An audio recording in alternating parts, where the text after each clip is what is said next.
Si vous regardez cette vidéo, il y a de fortes chances pour que vous ayez une petite fascination pour vos objets technologiques, qu'ils soient Apple ou autres d'ailleurs, et je vous comprends. Quoi de plus fantastique que ces petits écrans connectés les uns avec les autres dans un écosystème magique, des appareils dans lesquels on se perd chaque jour, qui nous permettent à la fois de créer, de communiquer, de travailler, de nous divertir, etc.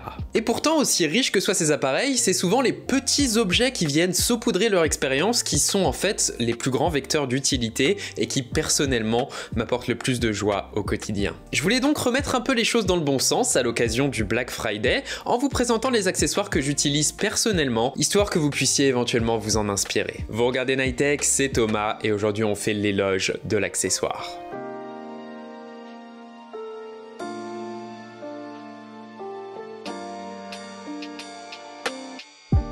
Le premier vrai accessoire que j'ai fini par énormément apprécier au quotidien, c'est l'Apple TV. L'Apple TV, c'est en fait l'exemple typique d'un appareil simple qui fait bien son boulot. C'est un petit boîtier qui se branche à votre téléviseur et qui se substitue à sa partie logicielle pour vous offrir une interface plus élégante, plus fluide, plus agréable et qui sera mise à jour et entretenue dans le temps. Beaucoup de ce raffinement passe par la télécommande de l'Apple TV d'ailleurs, avec son boîtier en aluminium résolument plus qualitatif que ce que proposent beaucoup d'autres télécommandes, avec des boutons au clic satisfaisants et surtout avec sa zone tactile avec une molette inspirée de celle des iPods classiques, c'est cool. Tout le système réagit au swipe, on avance dans les films avec précision et rapidement grâce à la molette, et tout tourne parfaitement grâce à la puce A12 intégrée dans l'Apple TV. Le tout bien sûr sans oublier la richesse de l'App Store qui offre une des plus larges sélections d'applications pour télévision disponibles. Ça peut paraître cher pour ce que c'est, mais après quelques mois passés avec, c'est vrai que j'aurais du mal à m'en passer aujourd'hui. L'Apple TV a pour simple mission d'améliorer l'expérience de votre téléviseur et il faut avouer qu'elle le fait particulièrement bien.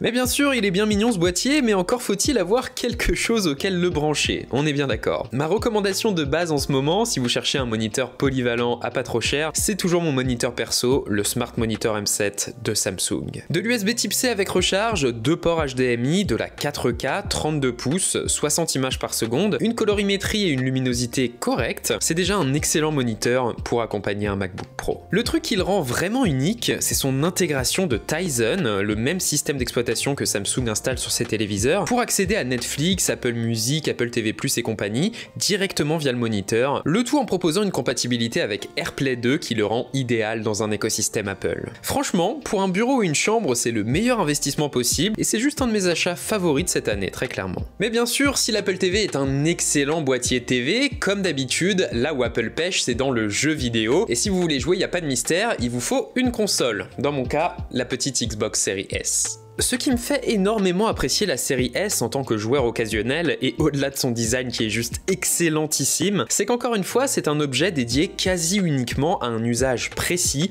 le jeu vidéo, et qui à défaut d'offrir les meilleurs graphismes, en offre la meilleure expérience possible. Ce raffinement de l'expérience passe d'abord par un silence total à l'usage. C'est quand même dingue qu'on soit passé des souffleries de la génération PS4, Xbox One, au silence parfait de celle-ci, même sur cette minuscule série S. On peut aussi citer en exemple la fonction Quick Resume qui permet en 20 secondes montre en main de reprendre sa partie même après une longue mise en veille. Le téléchargement automatique des mises à jour lorsque la console est en veille est la killer feature à laquelle je m'attendais pas. Le fait de pouvoir streamer le flux vidéo de ma Xbox vers mon iPhone, mon iPad ou n'importe quel appareil Android et Windows. Alors je sais, c'est pas une nouvelle fonctionnalité à proprement parler, mais sur un réseau local, c'est juste dingue de voir à quel point cette expérience est de qualité désormais. Presque pas de latence, une qualité impeccable, c'est vraiment super cool et ça permet de confortablement jouer sur mon iPad, même si je dois avouer que j'apprécierais énormément que ce soit également compatible avec le Mac, ce qui n'est pas encore le cas. C'est bête, mais avec toutes ces fonctionnalités pratiques mises bout à bout, c'est vrai que j'ai tendance à davantage jouer sur cette Xbox que sur mon PC, simplement parce que la plupart des petites barrières entre moi et le fait de jouer sont levées avec cette console. Bref, on pourrait croire que seuls les graphismes comptent dans l'expérience du jeu vidéo, mais pour moi, en tant que joueur occasionnel, encore une fois, le vrai triomphe des nouvelles consoles, c'est avant tout celui de l'expérience. Oh, et puis en passant, la manette blanche de la Xbox Series S, c'est vraiment un pur plaisir, elle est super élégante et confortable, et elle est parfaitement compatible avec macOS et iOS. D'ailleurs, pour moi, c'est juste un accessoire indispensable pour exploiter le potentiel vidéoludique d'un iPad par exemple, avis aux fans d'Apple Arcade. D'ailleurs, quand j'y pense, c'est bien l'iPad qui bénéficie le plus d'être équipé d'accessoires. Sans eux, c'est une simple tablette,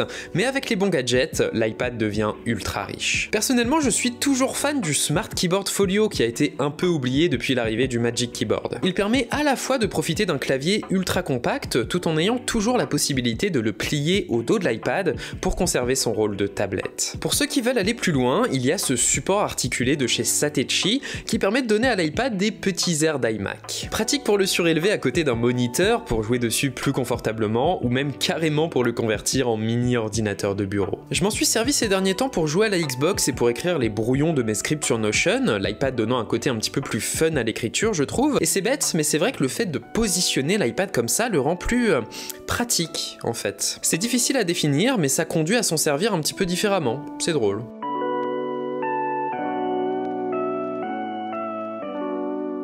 Le divertissement c'est bien beau, mais passons sur un sujet un petit peu plus important en parlant de l'Apple Watch et de la santé connectée. Avec l'Apple Watch, Apple a conçu une excellente base pour permettre à tout le monde de suivre les basiques de sa santé au quotidien, à savoir sa santé cardiovasculaire, le sommeil et l'activité physique. Le truc c'est que justement, l'Apple Watch n'est qu'une base, et pour exploiter le mieux possible Apple Health, le hub santé d'Apple, il est intéressant d'apporter des données supplémentaires, histoire de suivre sa santé de façon un petit peu plus globale. Pour ça la référence c'est le français Wi-Fi avec sa balance body cardio et ses tensiomètres BPM. Et bien évidemment, je parle en toute objectivité, à aucun moment je me permettrais d'être orienté dans une de mes vidéos, ça n'aurait aucun intérêt, aucun sens, enfin ce serait n'importe quoi. Ce serait vraiment ridicule. Non sérieusement, les objets Wi-Fi sont pensés pour s'intégrer de façon transparente dans votre quotidien, tout en vous apportant le plus de données utiles possible. Prenez cette balance body cardio par exemple, on s'en sert comme de n'importe quelle balance, mais elle permet à la fois de suivre l'évolution de son corps, avec le poids bien sûr, mais également avec les mesures de masse musculaire et de masse grasse, en plus de suivre l'évolution de certains indicateurs de santé cardiovasculaire comme l'âge vasculaire et la vitesse d'onde de pouls. On retrouve ensuite tout ça dans l'application Healthmate et dans l'application d'Apple, et c'est assez intéressant de constater les parallèles entre votre activité physique mesurée par l'Apple Watch et ce qu'elle occasionne sur votre corps. Les tensiomètres BPM Connect et BPM Core fonctionnent un petit peu de la même façon d'ailleurs. C'est bête, mais en les utilisant, je me suis rendu compte que j'avais tendance à faire de l'hypertension un petit peu légère et que de façon générale, ma tension a tendance à être plus basse quand je fais régulièrement de la course à pied plutôt que du vélo d'appartement. C'est bon à savoir et c'est toujours quelque chose à surveiller sur le long terme. Toujours dans les choses importantes, mais cette fois un petit peu moins sérieux que la santé, on va parler d'accessoires pour iPhone. En premier lieu, mon support de prédilection pour mon iPhone, c'est ce socle de charge aimanté compatible MagSafe, mais pas certifié, de chez Satechi encore une fois. Franchement, je pense que j'ai pas besoin de dire quoi que ce soit tant le design de ce produit parle de lui-même. C'est un objet magnifique, parfaitement intuitif et naturel à l'usage, mon 13 Pro Max y tient très solidement et il permet de recharger à la fois l'iPhone en 7,5 watts et une paire d'AirPods sur sa base. Très quali. Et pour ceux qui souhaitent exploiter au mieux le potentiel vidéo de leur iPhone, PowerVision, le sponsor de cette vidéo, a de quoi vous faire plaisir avec leur S1. Et oui, même s'ils me sponsorisent, je vais me permettre de le dire, j'ai eu un énorme coup de cœur sur leurs produits. Le PowerVision S1 est un gimbal, un stabilisateur sur lequel vous venez aimanter votre iPhone via un adaptateur pour pouvoir effectuer les plans stabilisés, vous savez, caractéristiques des clips musicaux et autres trucs du genre. Une fois replié, il fait la taille d'une grosse cigarette électronique, c'est super facile à ranger. Il se recharge en USB type C, il est d'une intuitivité à toute épreuve, en 30 minutes à jouer avec, tout est réglé, j'avais tout compris. Vous pouvez aussi installer l'application PowerVision pour contrôler le S1 à distance, pourquoi pas poser sur son trépied intégré, rien que ça. Deux fonctionnalités que j'ai notées dans l'application PowerVision, c'est AI Tracking et PowerFollow, qui permettent soit de suivre automatiquement vos déplacements, vous savez, un petit peu à la manière de Center Stage sur iPad, mais ici en faisant pivoter automatiquement le stabilisateur, soit qui vous permettent de contrôler les mouvements du stabilisateur en faisant des gestes de la main. Là pour le coup c'est vraiment cool et c'est idéal si vous faites des lives sur YouTube, Instagram, TikTok, ce genre de choses. Cerise sur le gâteau, ce mini gimbal peut aussi servir de batterie externe sans fil au besoin. C'est vraiment un accessoire qui fait le café, c'est assez dingue et encore une fois il est pourtant vraiment minuscule. C'est super cool de voir un accessoire aussi polyvalent. Et si cet accessoire est un coup de cœur, c'est parce qu'au-delà du fait qu'il fonctionne parfaitement, c'est un très bon stabilisateur,